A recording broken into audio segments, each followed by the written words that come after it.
liberty and justice for all. Thank you, guys. Appreciate it. All right, Jim, take it away.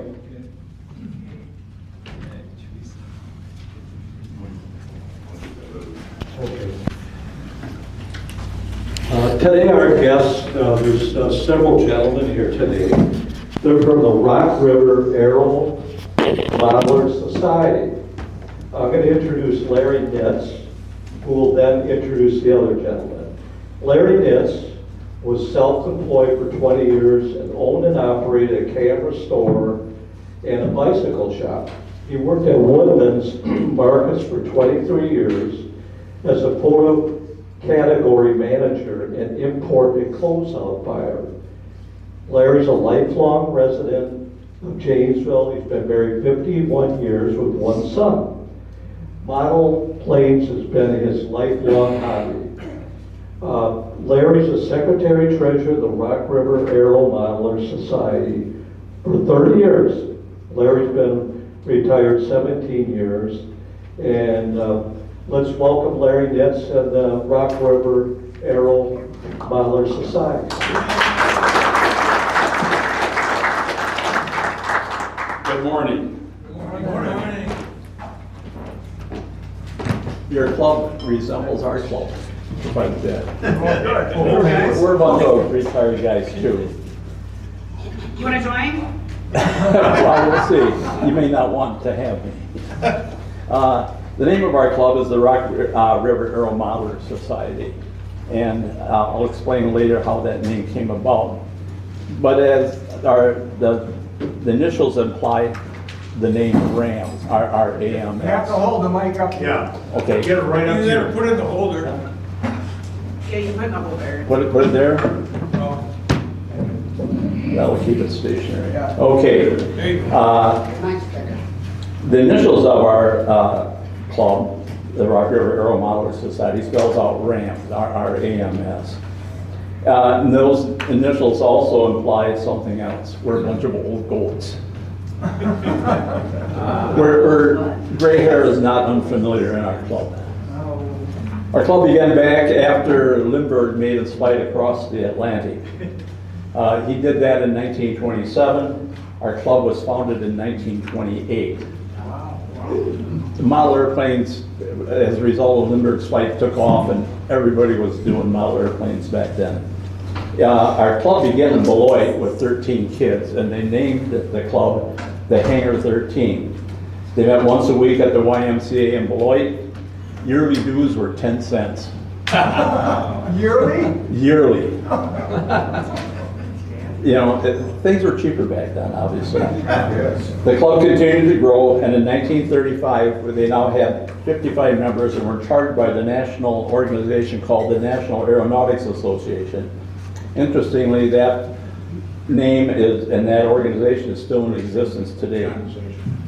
The model aviation segment was spun off in 1936 and became known as the Academy of Model Aeronautics, and they also exist today. And they are the overriding organization that supports the hobby of model airplanes in the country. We belong to that organization. We've been involved with that for close to 90 years. Our club, through that organization, we secure liability insurance for our club's flying site, and it's also secondary insurance for our members. In other words, if they have an accident, hopefully don't run into a person, or they run into a vehicle or something with their model plane, their homeowner's insurance should take care of it first, but this would be a backup if they don't have that. So that's supplied as a secondary insurance. The club, the national organization, also sets standards for safety and provides guidelines for education and structure for model airplane flying events at the local and national level. Most recent change in the model aviation hobby has been the introduction of electric motors. Been something that just has taken it over. It's gone from gas to electric.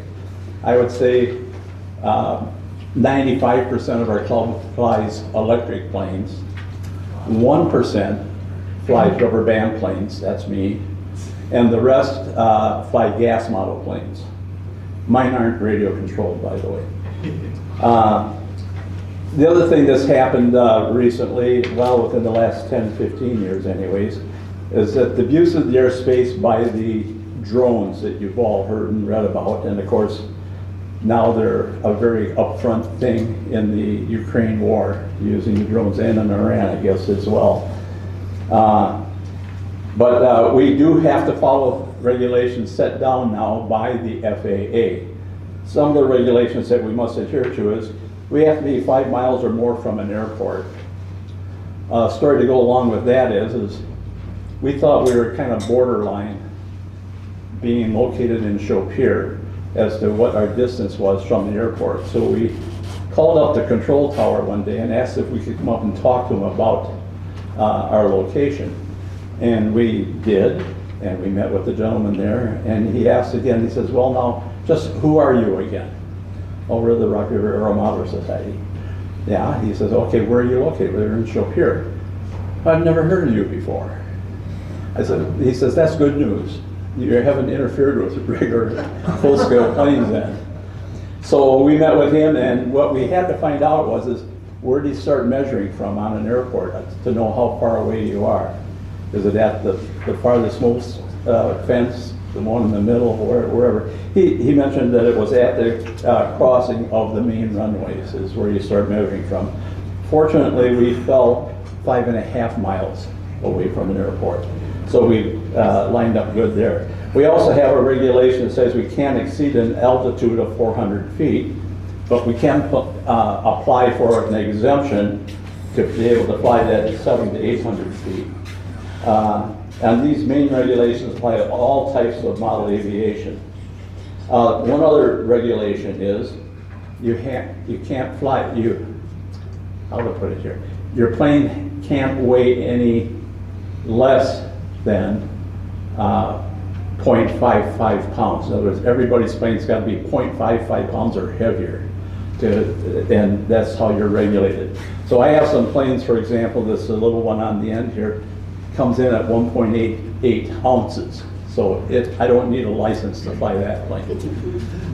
The bigger yellow and blue one next to it weighs in at 12.78 ounces, just under a pound by about 3 or 4 ounces. And that one, I have to have a license from the FAA to be able to fly that. For that, you have to take a test.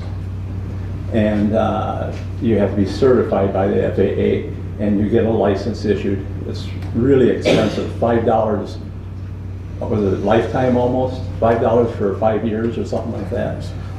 So we have to have that to be able to fly our planes. And our members do have that.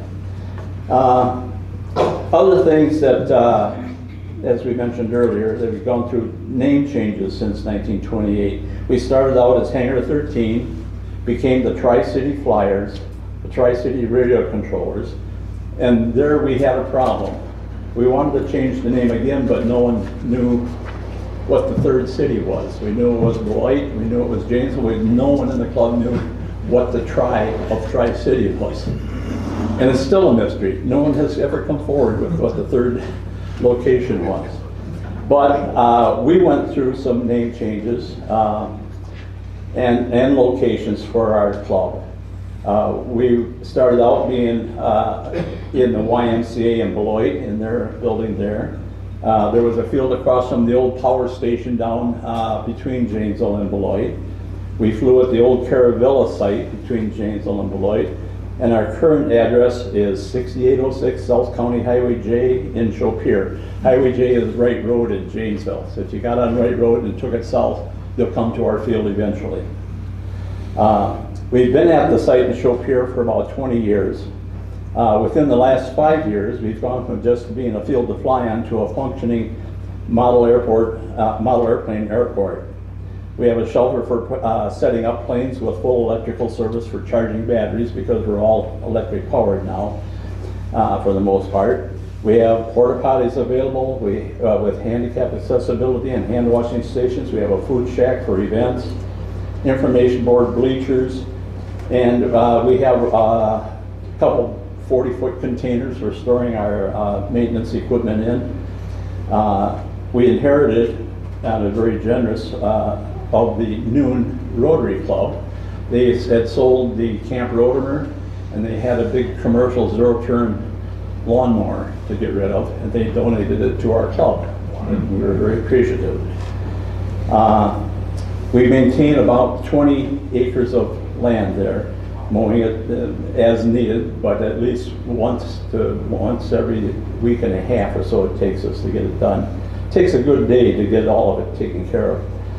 Our club meets the first Tuesday of the month at 6 p.m. at our flying site, Turtle International Airport at Chopir. If you've ever seen the sign out front, that's us. In the winter months, we meet at the Turtle Township Hall. And the nice thing about the association with Turtle Township is they donate the land to us and donate the use of their building to us, so it costs us nothing. Recently, well, I guess it's maybe 3 or 4 years ago, 2 years ago now, we got a new lease because we've invested some money in buildings and structures and things and in the runway itself. We thought we needed to be covered with a lease so that we know where we stand in the future and how things would go on with other administrators at the township level. And the township agreed, and they offered to put an offer together to us, a new lease, and handed it to us for us to review, and we did. And we found that we have a 20-year lease now at no cost with an option to renew for another 20 years. Nice. So we're set. We've got a place to call home.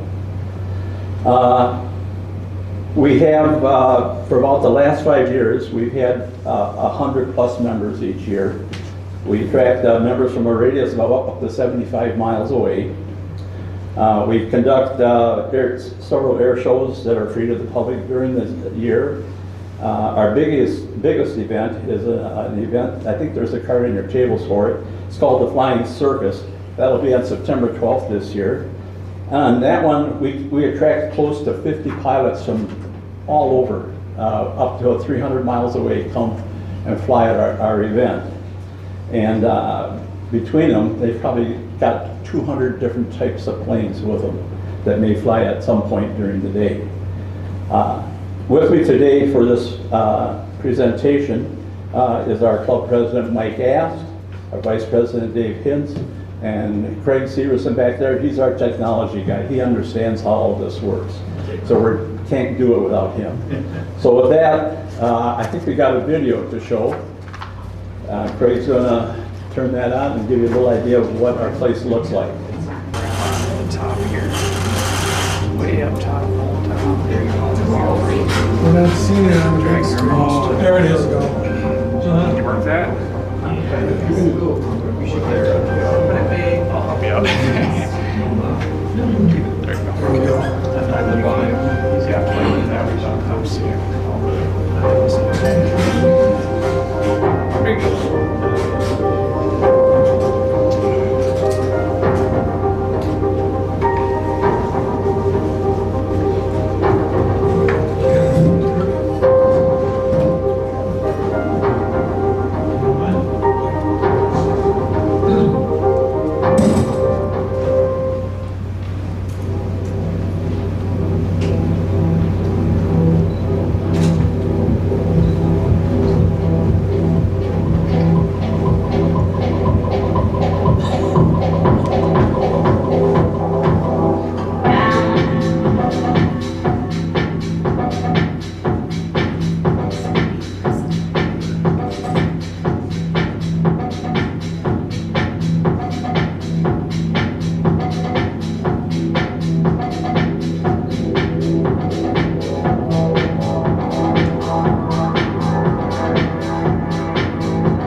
just to give you some idea of what you're looking at, what appears to be asphalt is actually a fabric material, a geotextile material, which is normally used as an underlayment in road construction to cover the ground under questionable soil construction there, and it helps spread the loads around.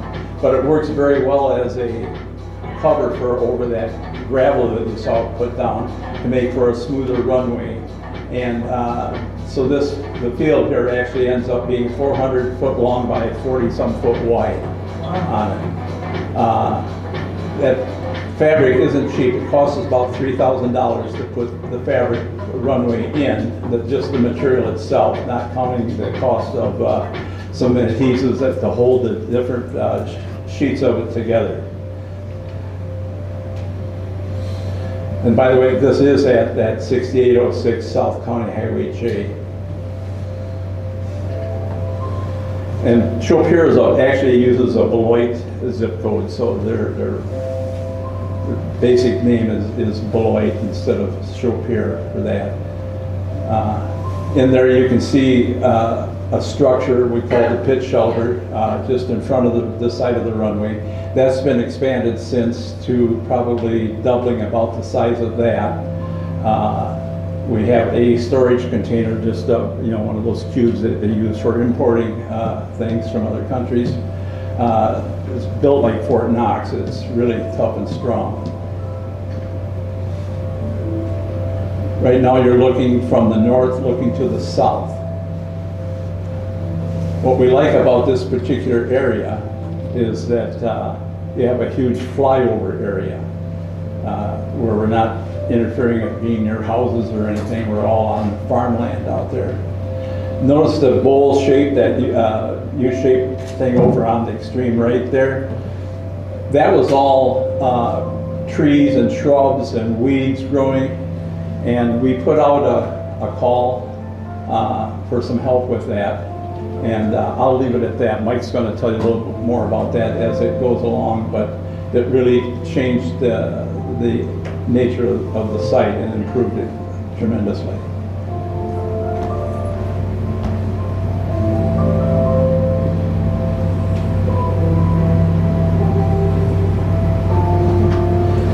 And Craig shot all of these from a drone also. That's how the kind of quality of pictures you can get with just with a drone and a little camera on it.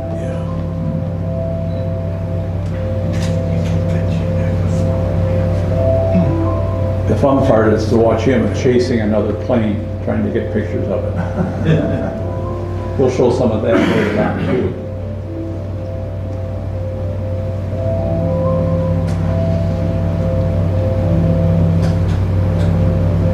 Here's our main event of the year in September.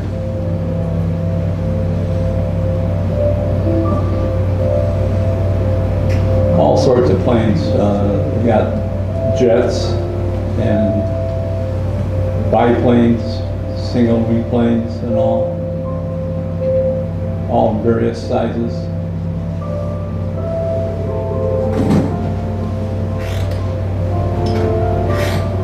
Our shelter that you can see there during the last storm here, the very middle section tried to be pulled out of the ground, so our roof line goes with a hump in it now as a result of the last Friday's storm. Is this a competition thing with all your? No, it's called a fun fly. There's no competition to it. It's just come on out and have a good time, show off what you have to fly, and yeah, it's non-competitive in that respect. Some guys, you can obviously tell the quality of some planes versus others in that. But what's the weight on some of these planes here? Some of these planes will be up as high as 30 pounds. Jeez. And those generally are flying on a gas-powered engine yet. And then the others will range from just a matter of ounces and everything in between, How long do they fly? The electric planes I can't speak to electric very much because I fly rubber bands, and I'm happy to get 2 minutes of flying time. Batteries last, what? 7 to 10 minutes, usually. Wow. These are all T28 models, all electric, of course. And what do we have? 7 or 8 of them up at one time? I think 8, yeah. It's called a gaggle. When you get all of the same kinds of planes up in the air at the same time, it's called a gaggle of planes. They're all using individual frequencies? Yes. Yes. Yes. The technology has changed from what it used to be. Now the radios automatically, they call frequency hop. So you have no interference with other With anybody planes. else. Yes. The interesting thing about the frequency hopping is it's an old technology, actually. It was developed in World War II. It was invented by an actress in Hollywood, Hedy Lamarr, if that name rings any bells. She invented radio signal hopping. And they had to have it because they found that their torpedoes could be interfered with if they matched the frequency. So by it being able to change from one frequency to another automatically, they couldn't derail or change the direction in which that torpedo was going. But she is famous for that, almost more famous for that in some circles anyways, than her acting career.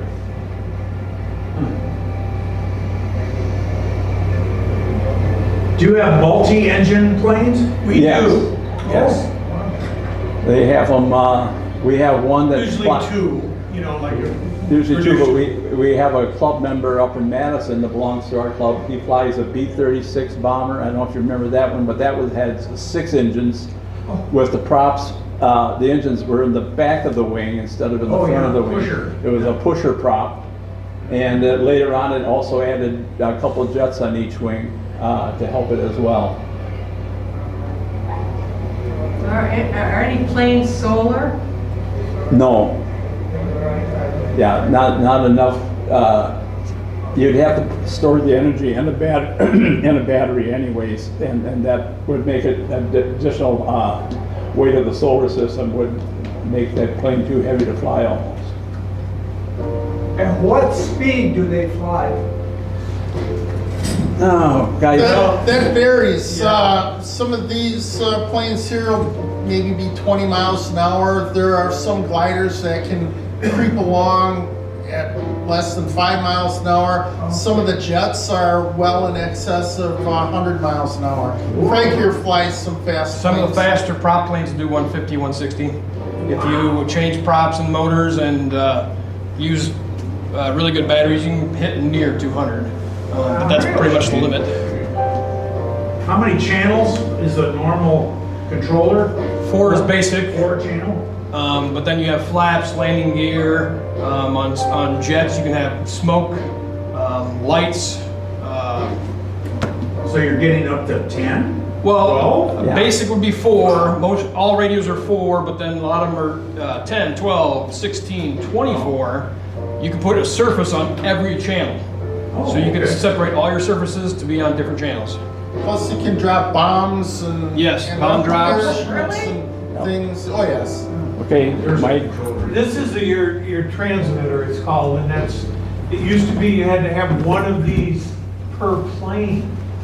But then digital came along, and now you can program these for like 200 planes in one transmitter. Because the signal is specific to the receiver that you put in the plane. So all you need is buy one of these, but you have to buy a transmitter, but they're not as much. These are like $200 to $300. But now you can have 200 planes on them instead of one per plane. Good morning, my name's Mike Ast. I'm the president of Rock River Modelers Society. My story is very similar to most of the guys in our club. I started as a teen, flew pre-built gas models from a company by the name of Cox. They were string or line controlled where you flew in a circle. When family and jobs and responsibilities became a priority, the hobby took a back seat. About 10 years ago, I saw a flyer for the Rock River Air Modelers. They were having I believe it was their first flying circus, and I was intrigued, and I went to the flying circus, and I was amazed by what I saw there, and I talked to several of the very friendly gentlemen there, and they invited me to join the club, and now I have roughly 60 airplanes, and 60, and probably more than that. I haven't counted lately. My area of interest is 3D printed airplanes. You'll see over here the U-2 jet spy plane that has an electric ducted fan in it, which is basically a jet motor. If you can think of like a blow dryer, it's like a blow dryer motor, but really, really high powered. The other plane that I have there is an Eagle that is electric powered glider. So you get up to the altitude that you want, and then you turn the power off. The props fold back, and it soars just like an eagle. And that is also 3D printed. And for those that don't know what 3D printing is, it's similar to printing a document on a sheet of paper from your computer, but instead of spitting out a droplet of ink, it's spitting out like a hair of plastic. And it goes round and round in circles and prints these in segments, roughly about 10 inches tall by maybe 8 inches around. And it uses a filament, which if you can imagine is like your string trimmer, weed whacker string, and it melts this filament and spits it onto the bed. The filament costs anywhere from $15 to $50 depending on the characteristics and the size of the roll that you're going to use. 3D printers cost anywhere from $300 to $1,000 depending on the features and the complexity. These programs, you can either design your own program using a computer-aided design software, or you can buy them pre-designed for anywhere from $15 to $75, again depending on the complexity of the design. Now, as far as the filaments go, depending on if you want something lighter, you would choose one type of filament. If you want something more sturdy and robust, you'd go with a different type of filament. The printer on your computer, you use a program called a slicer. And a slicer would be like a word processor program for a document. A slicer tells where to put the plastic. So that kind of explains the idea behind 3D printing. What model of 3D printer? What model do I have? I have 4 printers. They're all Creality is the brand. 2 of them are larger format, so they have a printing capacity of roughly 12 inches by 12 inches. That's the Ender 3 Pro S1 Plus. And then the other 2 printers I have are Creality Ender 3 Pro, and that has about an 8 inch by 8 inch by 8 inch cube that it can print. So how do you assemble the pieces that... The pieces that are printed? If you print something, you want a long one, or do you always print planes that are small, or? No. Like for instance, each of these planes, they're printed in segments that are about that big, and then you glue them together with what we call CA glue, but basically crazy glue. Okay. And that holds them together. And the program actually has all the channels and the internal support structures built into the program. So you don't have to figure any of that out. You don't have to be a computer engineer to make this happen. You buy the program, You copy it to an SD card, you put it in your computer and hit print, and it'll print out the piece pretty perfect almost every time. Not always, but you know, it takes a little trial and error to figure it out. One of the reasons I really like 3D printed airplanes is once you buy the file, you own it forever. It's not going to become obsolete. You can print as many as you want. So if you have an unexpected, unplanned, hard landing, commonly referred to as a crash, you can easily reprint the plane, and if it's not a bad crash, you can take the components from the original plane and put them into the new plane, and you can be up and running in no time. Let's see. So that's pretty much it on 3D printed airplanes. Now, another part of my presentation I'd like to share is recently our club has enjoyed a surge in membership, growing to, as Larry said, over 100 members, at a time when other clubs are barely surviving. I thought about this presentation and thought I'd share what we're doing well so we can share some of our success with other clubs like yourself. Over the years, we've developed and nurtured a favorable relationship with our host township. As Larry mentioned, for years, we show our appreciation by making an annual donation to the volunteer fire department and highway department. We make this presentation at the December town board meeting.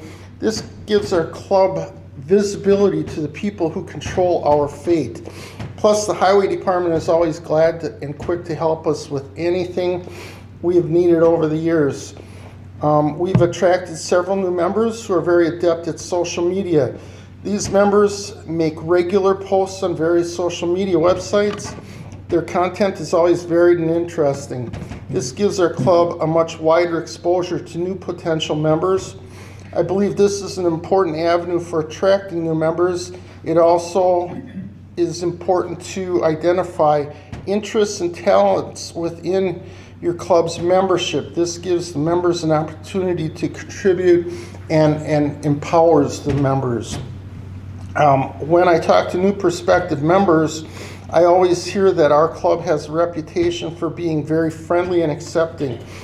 This friendly environment helps build friendships. These friendships are the glue that holds our organization together. We always try to speak with spectators and prospective new members to promote our hobby and encourage them to join our club. We are approachable. This hobby can be intimidating to newcomers. A warm welcome helps break the ice. We are accepting of all types of model airplanes and helicopters. Very important in our success is not only the variety of disciplines our members represent, whether it's gliders, acrobatics, jets, rubber band powered free flight planes, helicopters, planes, drones with cameras, 3D printed or foam, hand-built balsa models. We promote and respect all disciplines within the hobby. Many times on a normal flying day, we may have all of them at the same time, but everyone works together to allow everyone time to fly without issue. We promote that we have 4 flight instructors available to help new pilots, as well as those re-entering the hobby after being away for years. Our members are always quick to lend a hand or share their knowledge to a struggling member. This supportive culture gives new and struggling pilots the confidence to thrive in this hobby. I believe the largest reason people give up this hobby is a lack of confidence in their flying skill. We listen to our membership. Annually during the winter, the club leadership sends a survey out to all members. This survey asks what changes or improvements are needed to make our club better. Once the results are in, we discuss what can be done and how we can meet those needs at the membership meeting. This gives our members a sense that we are in tune with their needs. From one of our survey feedback items, it was suggested that we prepare an agenda and send it out to our members prior to the meeting. This gives our members an opportunity to think about what we intend to discuss. This has made our meetings much more organized and efficient. This information promotes discussion. We feel it is very important to make meetings as organized and interesting as possible. This has promoted an uptick in membership attending our meetings, as well as some lively discussions. When it comes to projects, we dream big. For several years, we wanted to improve and expand our runway, and it was very small and bumpy. We discussed with the township for several years. Eventually, an opportunity presented itself where a local contractor was able to help with the 40 by 400 foot rolled gravel runway, which you saw in our video earlier. At no cost to our membership. All those trucks, all that gravel, everything you saw in that video, that was free to our membership, donated. So another example, we had a sharp drop off or cliff at our field, which made cleanup and maintenance very dangerous. Our intention was to get fill dirt to lessen the grade and make the area mowable. The township arranged with a local developer who was building a subdivision nearby, and they brought us 125 quad axle dump truck loads of dirt to help break that grade. We thought we were good to go until they spread it out, and it didn't even make a dent. Again, this was at no cost to our club. Later, I had sent out tactful letters to all the local excavation contractors in the area, soliciting any dirt that they had, if it was in their financial interest, to provide it to us for free. It took a while, but eventually a local contractor was able to bring us 325 loads of fill dirt at no cost to our club. This contractor also perfectly shaped the slope of the hill using a bulldozer. Our takeaway is, if you don't ask, you won't receive. And be patient, it will come. These philosophies have served us very well over the years. We focus our communication with our members. This is accomplished through emails, newsletters, and social media. Our newsletter includes a letter from the president, as well as stories and pictures of member projects. We intend the newsletter to be informative and interesting. This makes it much more likely to be read. We also use social media to promote our events with the public. At our main event, the Flying Circus, spectators can buy food tickets and raffle tickets, which is our primary source of operating income for our club. Our club is fortunate to have a top-tier hobby shop nearby. We have an excellent relationship with Hobbytown of Rockford. Our members constantly there to pick up odds and ends. Their very knowledgeable staff is always happy to teach and explain something. They have an extensive inventory to meet our needs. Hobbytown has also been very supportive to our club over the years, providing raffle prizes for our Flying Circus. We are very grateful to have them. And in this day and age, we need to promote local businesses rather than buying from Amazon all the time. We have made continuous improvements to our fields. These improvements are important to attract new members. We started simply by adding 2 porta potties, then a shipping container for storage. After that, we purchased a set of surplus bleachers. Then we added a covered pit shelters, 3 at a time, eventually totaling 9. A member donated electrical service for these pit shelters. These improvements didn't happen overnight. It took years of planning and patience. Our club leaders lead by example. We are always there working on whatever project is currently in the works. We get there early. We get prepared for the day's project. We buy the materials needed to get the job done, whatever it takes. Because of the many field improvements we have made, we were able to take advantage of the Academy of Model Aeronautics Field Improvement Grant. A few years ago, we were able to benefit from their Field Improvement Award, the maximum amount of $3,000. Of course, our costs were much higher than that, but for clubs, be sure to take advantage of all financial sources available to you, whether it's grants or gifts from members or members of your community. We've also worked with the Academy of Model Aeronautics to establish our field as well as our float fly site with the FAA as what's called a FRIA, and that means that we can fly there without having to identify ourselves to local FAA authorities. This is just one of many resources available through the AMA. The AMA is an outstanding resource for all things related to making our hobby successful.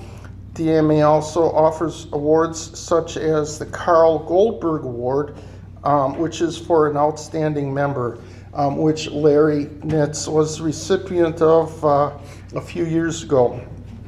These awards greatly enhance the member experience. The AMA is a great resource. In summary, all things we have done are very basic and easy.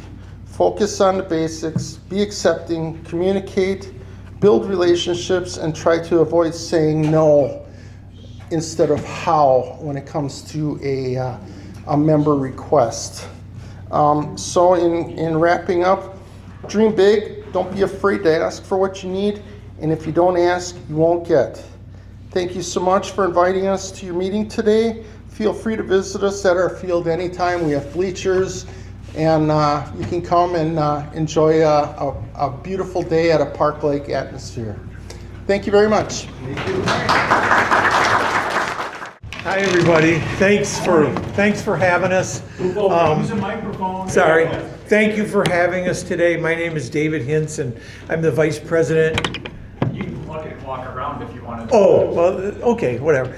I'm the Vice President of the club, and my story is very similar to theirs. I started out with control line when I was a kid, the Cox airplanes, and I'm sure many of you did the same thing or saw it in your neighborhood. And I joined the club when I was about 30 years old, and we were out at the field by the power plant, and then we lost that field. And then I got married and raised a family and stopped flying, like a lot of flyers that we meet and or that are in our club, and because you don't have time, right, when you're raising children. But then I rejoined, and one thing I wanted to mention, our field, these guys I don't think did, our field is a former landfill, the Turtle Township landfill, which is really interesting. Now, you would never know it's a landfill because it's all covered over and grassed, but that's the beauty of our field, is that we can have a lease on it. You can't build houses on the property, so Turtle Township, it's useless to them, so they love having us there. And one of the problems with clubs around the country is a lot of clubs have lost their field because of development, subdivisions being built. And so we're so lucky that land that we have is, Turtle Township is really appreciative that we're there and provide that neat hobby and that function. So that's why we could get the field for practically nothing, or $1 a year, is that it? Yeah. So then I rejoined the club and I started building airplanes. And what it was 40, 30, 20, 10 years ago was you would buy a kit. Maybe you've seen it, maybe some of you have built airplane kits. And the planes are mostly all made of balsa wood, a little bit of plywood, but you would get a kit full of everything that you need. And here are the plans, the typical plans. Get it upside down. I got it upside down. Well, It all looks Greek anyway, right? No. So you lay this on a board, and then you would pin it down, and then you would build your airplane off of that. You want to help me hold that? No. Anyway, but it for those of you who are looking for something to do in the winter, I mean, this might look hard, but it's real easy. It does take something like this 3 to 5 months to build on and off, you know. But it's really enjoyable, and but this is how kits have been for many, many years. Until recently, now, I don't know, the price of balsa and things like that, now you can go to the hobby shop, which is in Rockford. Janesville really doesn't have a hobby shop anymore, but in Rockford, and all the planes are styrofoam, most of them from China. Okay, now that does sound cheap, but it's real tough styrofoam and incredibly detailed, like Mike's 3D printed planes. So most of the planes you saw in that video are, some of them are balsa, but many of them are styrofoam. That's how they come now. But you can still buy kits. I traditionally fly planes like this. This is all made out of balsa. This one in the middle, it's like a cub. And that is an electric plane, because Larry mentioned that most of our planes are electric. There's still some gas guys, and the beauty of electric, it's cleaner, obviously, and it's just, we enjoy it. It's easy. You put batteries in and run the batteries, and then charge them up. It only takes about 15 minutes at the field, and then you're good to go again. Where gas planes, they are more powerful. So the big planes are gas planes, most of them. But there's about 10% of the guys that still use gas. It's kind of messy and all that, but we like the electric planes. But anyway, my passion, backing up, those planes, somebody asked the run time on these planes. The majority of the planes, the run time is about 5 or 10 minutes. Now that doesn't seem that long, but when you're using your controller, you've got to concentrate on all your flying surfaces, your ailerons, your rudder, and you don't want to crash your $300 airplane. So you're concentrating, and after 5 or 10 minutes, you're like, okay, I want to get this puppy down, land it, and then sit down and talk to my buddies. So 5 or 10 minutes on the traditional planes, because that's how long the batteries last. But my passion are gliders, and this is, whoops. This takes about, depending, 3 to 6 months to build. It's all balsa, and it's all built off of the plans. But as Mike said, the electric motor, which is like a drone motor, but they're high-performance brushless motors. They used to be brushed like a drill, but now most of the high-performance motors, like in drones, are brushless, which just means it's a different type of motor. And the propellers, once you take this up and shut the motor off, that's the beauty of electric. You can't do that with gas. You shut the motor off, and then the props fold back to make it more aerodynamic. And the goal of this is to keep it up as long as you can keep it up in the air, and you're hunting for thermals. And it's, you know, a typical flight is like 30 minutes to an hour versus 5 or 10 minutes on the traditional plane. But it's really fun to just sit back and watch your plane fly like an eagle, and hunt for thermals. And you can't see the thermals, but the reaction of your plane, you can tell if you're in one, and it'll go up even further. And somebody asked, well, not today, but a lot of people ask, what about losing your signal? And what's interesting is you would lose this plane up into the clouds way before you'd lose a signal. That's how powerful these signals are from the transmitter to the receiver in the plane, which is pretty amazing. So let's see, what else about that? I don't know. They're just, it's a really addicting. Steve? Yes. Mention, we also search Okay. thermals with the aid of some hawks and vultures. Yes, we watch the vultures and the hawks up at our field, and you know, we're like, oh hey, they're over there, so we head over there and we'll fly with the vultures and the hawks. He's exactly right. And once in a while, they'll take a look at us and maybe go towards us, but they don't really usually bother us. Let's see, the transmitters I mentioned that you can now, because of there was a paradigm shift years ago with batteries and motors and transmitters, and now you can get about 200 planes off of just one transmitter. But you've got to buy a receiver, which is like $40 or $50 per plane. And we use lithium batteries, just like drones. And what else? By the way, I didn't mention, I was a teacher in Janesville for 30 years, and I taught with Dave Figge over at Parker High School. But Have you ever lost a plane? well, that's a good question. Yes, we have lost a plane. Once in a while, one time we lost a plane, and this guy pulls up about 20 minutes later, and he's got it in his pickup truck, and he found it way down off of Afton, or off of the road there.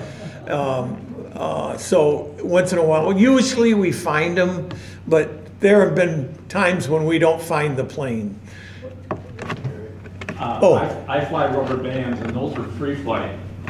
And what that means is, once I launch it in the air, it goes where the wind's going to take it. I can't make it come back to me. So I do get some exercise going for retrieving planes. Do you have to have special insurance to fly those planes in case they crash into a crowd or a house or something? Yeah. Yes, we do, and that's part of what this Academy of Model Aeronautics provides for us, is that type of insurance. But remember, your first insurance on that is your homeowner's insurance.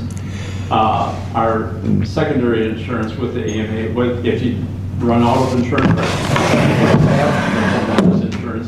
our secondary insurance will cover. Automobile insurance. Not automobile, no. Automobiles that crashed into my car?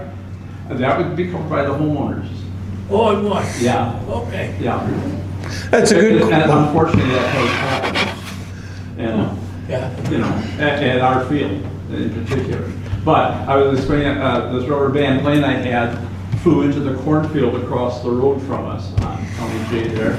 And I looked for 3 months before I found it in the corn. I go out once a week and hike, looking for it, because it's not radio controlled. It just went, and every week I go deeper and deeper into the field, and it took me 3 months to get deep enough into it. And I was within 3 or 4 feet of it before I even saw it. The corn is so tight, packed, that when it hit Back in the 40s and 50s, you used to make those planes of balsa wood and put an old 49 engine on them. A Coxo 49. Yeah. And we go around in a circle, flying. Yeah, that's control line, and then they had where, and they still do, you just throw it up and the motor goes, and you just, the plane flies until it runs out of gas. Yeah, that's what they did that for years, right? So, I guess. A kid for 50 cents and balsa wood. Yeah, they're a little more expensive now. This isn't, we always talk about how it's like, hi, my name's David, and I'm addicted to airplanes, because many of us have way too many airplanes, way too many. Because you get one and you know, and you build it, and then you're like, oh, I wonder how this one would fly. And so they're extremely addicting, but they're fun. It is a fun hobby. But if you need something to do in the winter. You just commented and or led me to my question. A gentleman with 60 planes, where do you keep them?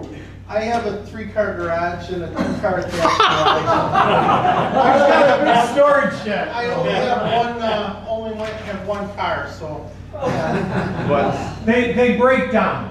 I mean, the wings come off and. he's an amateur at collecting planes, though. I have about 150. Oh. That I've built myself. Craig, how many do you have? It was around 120 to 130. Oh! And then that means 4 years. You guys have a problem. I told you, my name is David and I have a problem.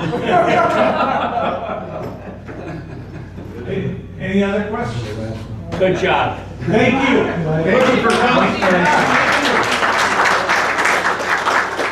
You should come out to the flying circus in September because it's really fun. We have food and it's kind of, well, it's like a circus. There's a lot of people and just sit and watch all these planes, and the jets are, I don't own jets, but the jets are amazing. They fly and sound just like a real jet going by. How do you, you say September, okay, how do we know when that's coming up? We need the dates. Yeah, the dates. On the tier. Oh, is that this card? Oh, is it? Yeah. Okay. But we have, yeah. Okay. Yeah, it's really fun. Anybody that wants a postcard, we should have some extras, right, Larry? I gave up. They're They're on the tables. Okay, we need to wrap it up. Let's thank the Rock River Aero Modeler Society for their presentation. Thank you.